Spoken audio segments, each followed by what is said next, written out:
And welcome back to another CBB Talk with your boy, Will Dickinson. What a day or night of college basketball yesterday. It delivers once again, night in, night out. College basketball will deliver. And we had two top five teams fall to unranked teams last night.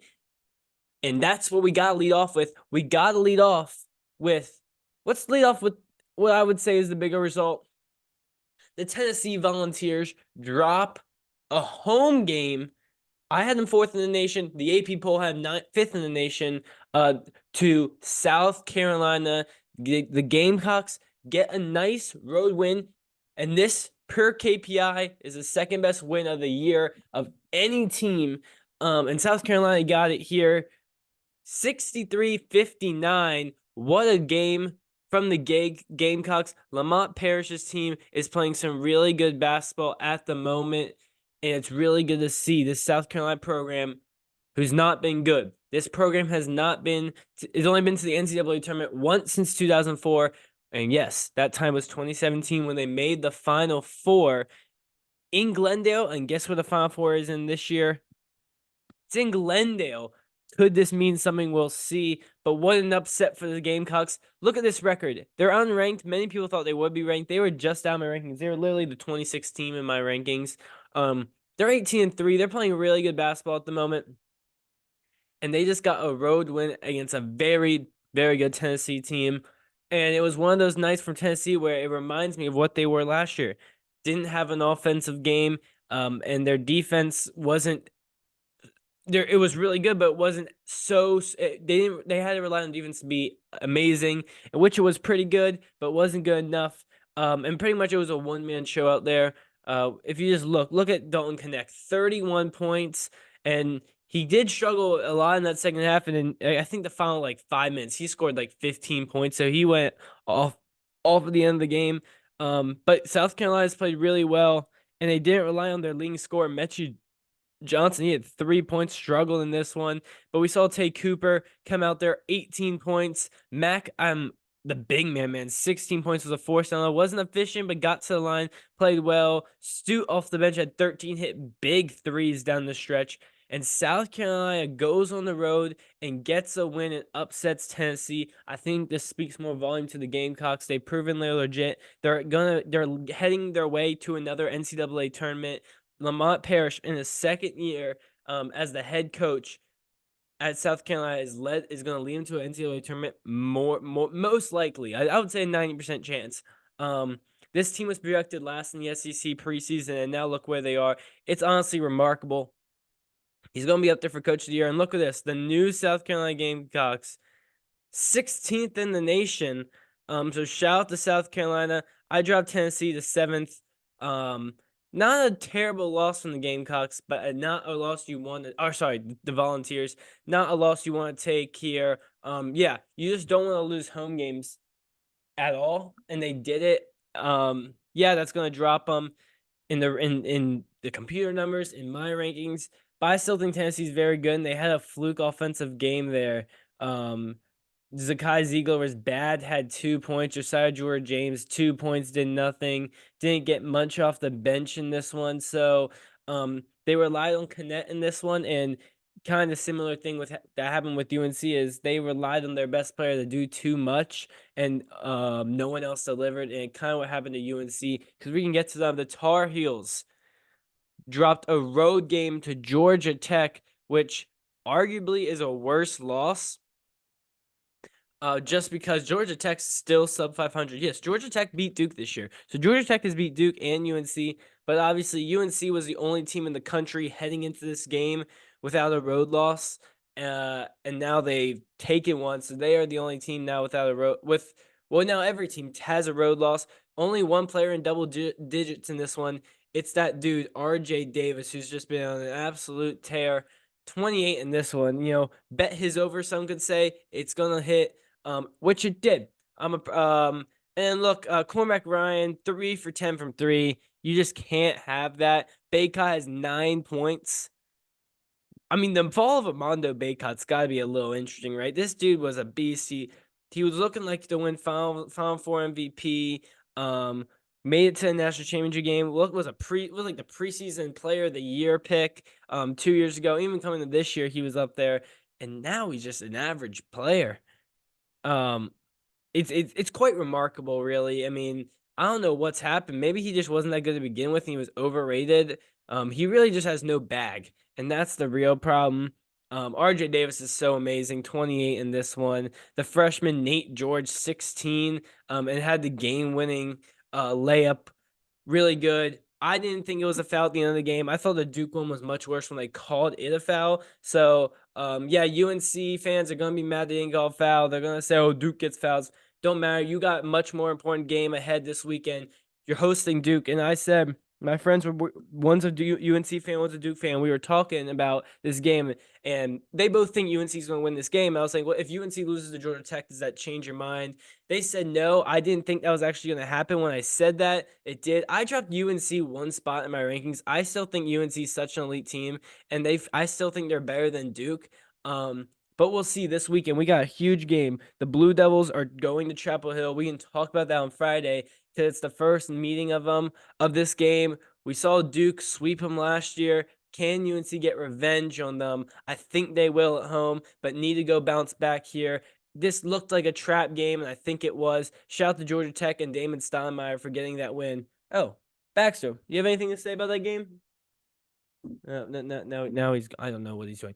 Yes, good win for Georgia Tech. And not a great loss for the Tar Heels here. They take one on the chin there. I think they're going to be bounced back and be fine there. Not a great offensive performance besides RJ Davis, and they're going to have other players step up. No team can be so one person reliant.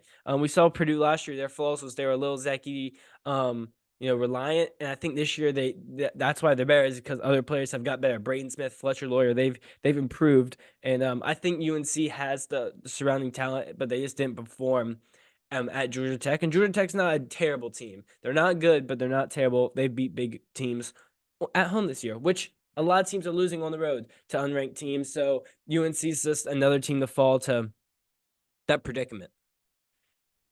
Getting some other results that weren't quite as interesting were still quite notable.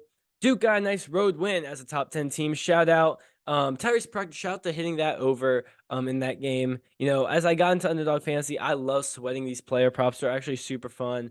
Yesterday I put three separate parlays and every single one of my bets hit. So it was a good night last night. But this was on Monday.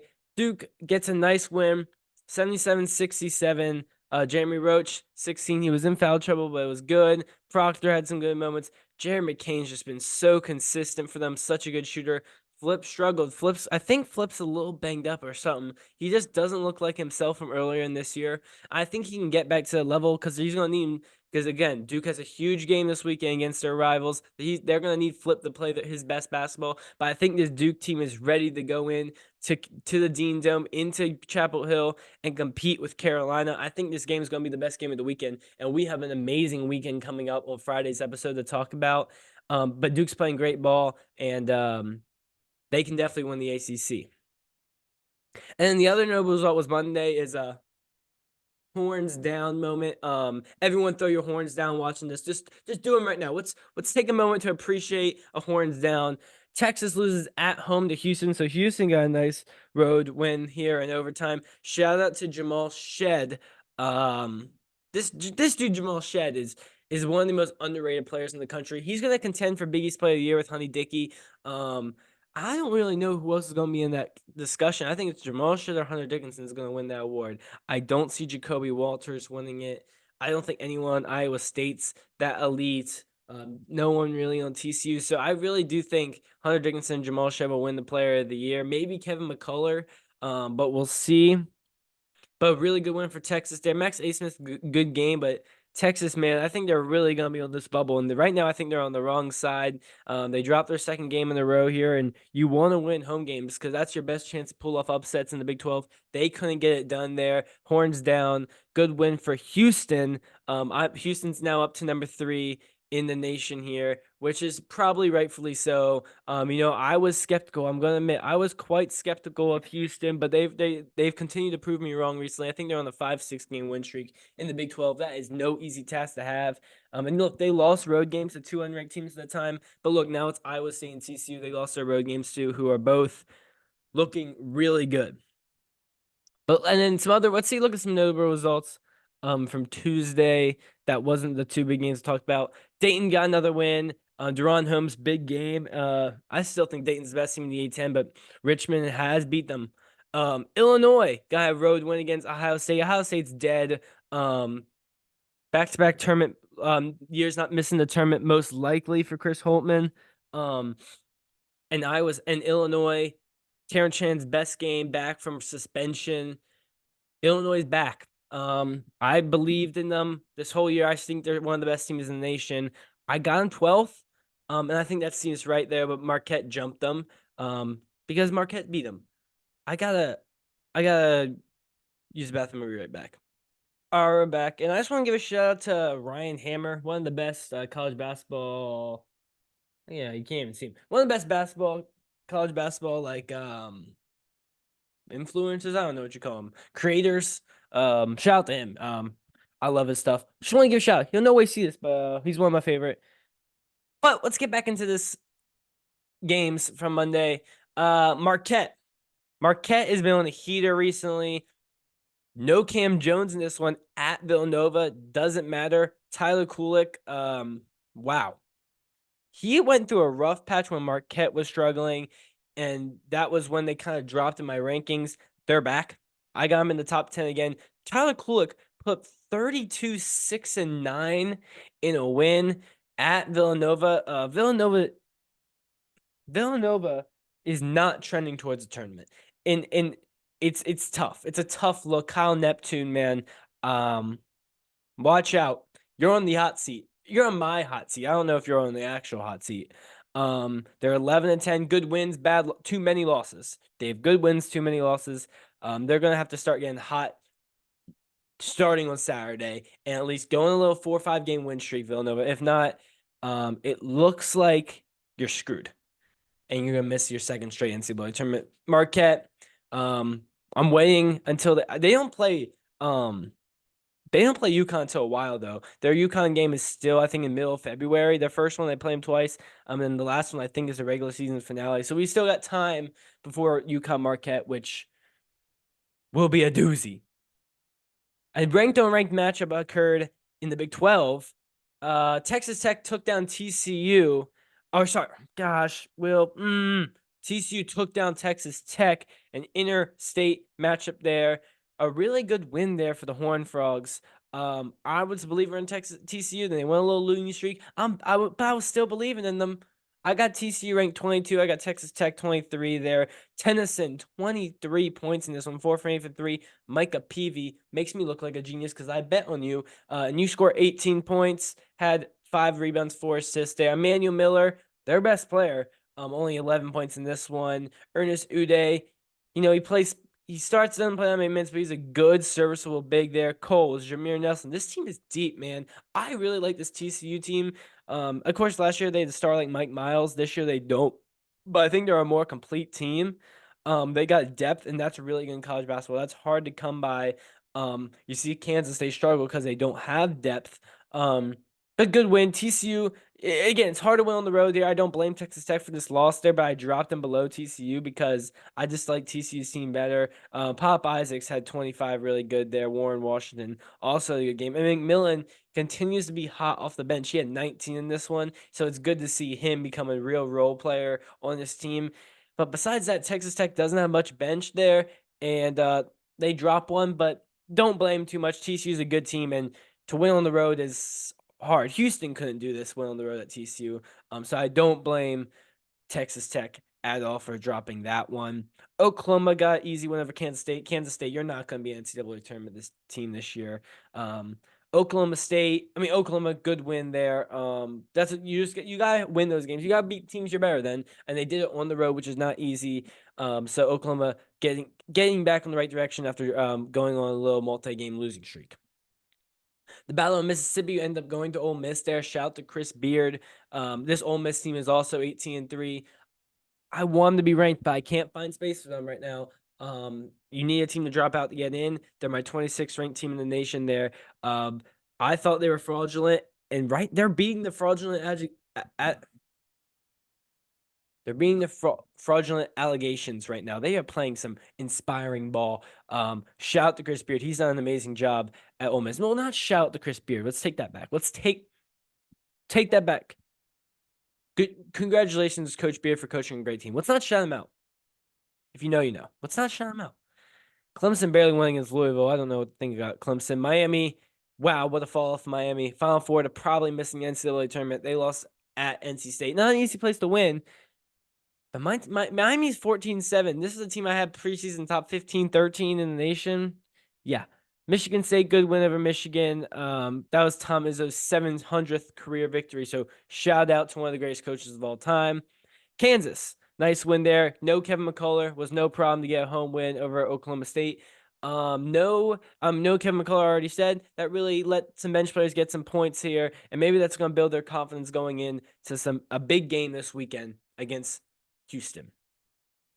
Colorado State beats San Diego State here. That's a really good win for the Rams here. Getting back on the winning side. They've been on a 2-game skid. They bounce back, get a nice win at home, but that's what you gotta do in Mountain West. The Mountain West is super weird. I think there's 2 teams in the Mountain West that are like those the top 2, and then there's that middle section that I think what I said last night was Utah State and New Mexico are the 2 best teams in the Mountain West. I'm firmly confident in that. I think Utah State's the best in New Mexico. That is its own tier. Then you get this tier of San Diego State, Colorado State, and Boise State. And what's we can put in Nevada, those 4, they're the home warriors. When they're home, they win. When they're on the road, they lose. Boise State lost a home game. They've lost 2 home games this year, Boise State, which they didn't lose any last year. But they're home warriors. If they play a team in a similar caliber or worse, they're going to win at home. But they're not great road teams. I think Utah State and New Mexico teams that actually go on the road and win games, and I like them heading into March. But San Diego State has the pedigree to do it, and Colorado State, I think, has the talent. They showed it earlier this year. And yeah, that was really else. So those are the games of the week, last 2 days. And yeah, let's preview these next 2 days before we get out here, because I gotta put this together quick, upload it, then I gotta go and coach, which is fun. Alabama's on the road at Georgia. You know, Georgia was looking like a tournament team earlier this year. I don't know if they really are that, but this could be a huge resume boosting win there. Alabama, can you maintain a ranking for once in your life? I have them at 21. Mark Sears has been on a tear recently. Purdue has their revenge game against Northwestern. They dropped a game to Northwestern. One of their 2 losses this year was at Northwestern early in Big Ten play. This is their get-back game. I expect them to get it home here. If Northwestern keeps it close, you can maintain a ranking, Northwestern. If you don't, if you get blown up by 20 or 15, you're probably getting dropped out.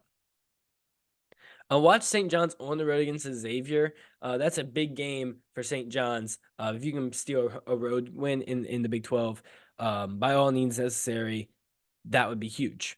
Baylor's on the road against UCF. Baylor, I don't know how much of a believer I am in the Bears. They've lost 3 games in a row now. But this is a chance to get one. UCF, not an easy team to play at home. They've knocked off some teams there. But again, they're one of the lower teams in the Big 12 that probably won't make an NCAA tournament. Let's see. Anything else tonight? I know there's something better. Florida, Georgia. I'm sorry, Florida, Kentucky. Kentucky beat Florida already once on the road. So I expect them to get it done at home there, but not an easy place to play. Or for Florida, not an easy place to play against Robin. Florida's a very respectable team. They're on a nice win streak. Not an easy team to play against. Kentucky struggled, but got the win last time. I expect them to get the win again, but I do believe it'll be close there. Florida is definitely an NCAA tournament team.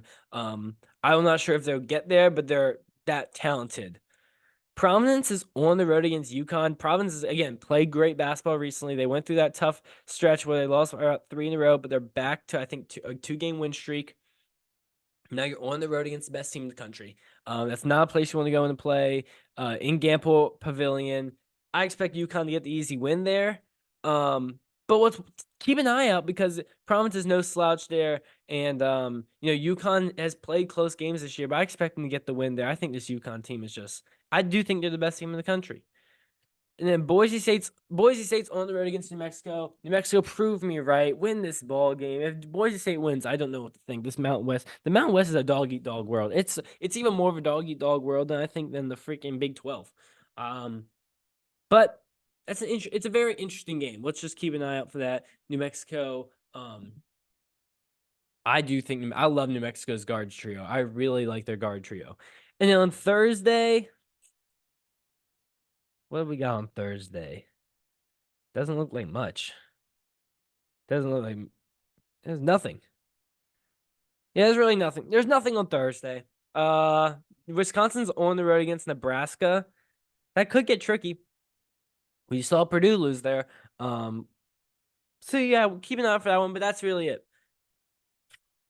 We got that's podcast. Sorry I was on a little rush there, but you know, it comes to this time of year where the Wednesday episodes, they're not always a given. So when you get them, be thankful for them. You didn't get one last week, you're gonna get one this week. But yeah, more top 10 teams lost this week already.